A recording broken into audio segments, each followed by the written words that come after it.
Wade here, XL Painting Contractors.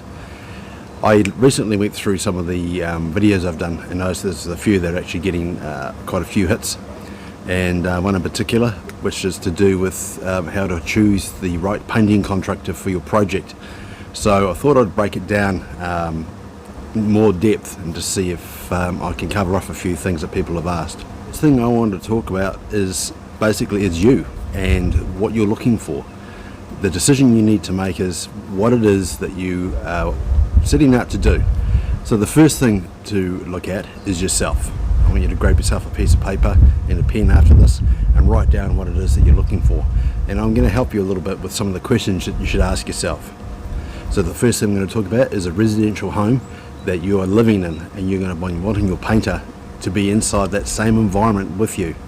Now, they may be with you for 2-3 weeks depending on the size of the project. In fact, they could be there for months if it's a big project.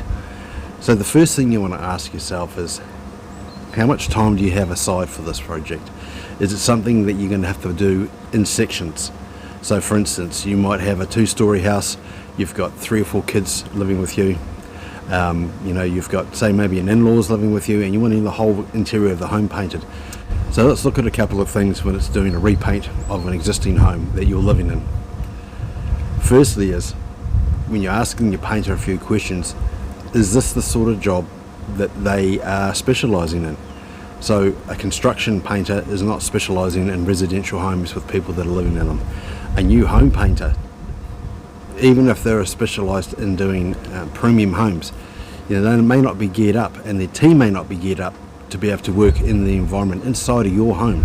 It's a very personal thing. It's painters get very close to their customers because you're living in the same space as the painters are working.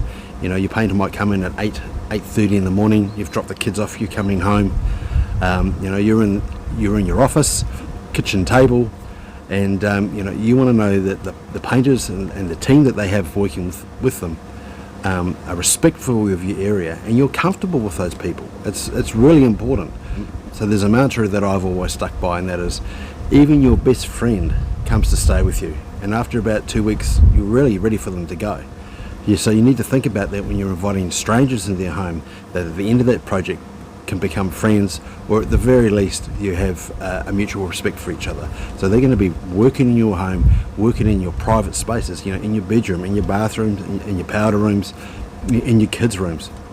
So that's the first thing you want to do, is ask, what are we looking for? How long are we expecting them to be in a home?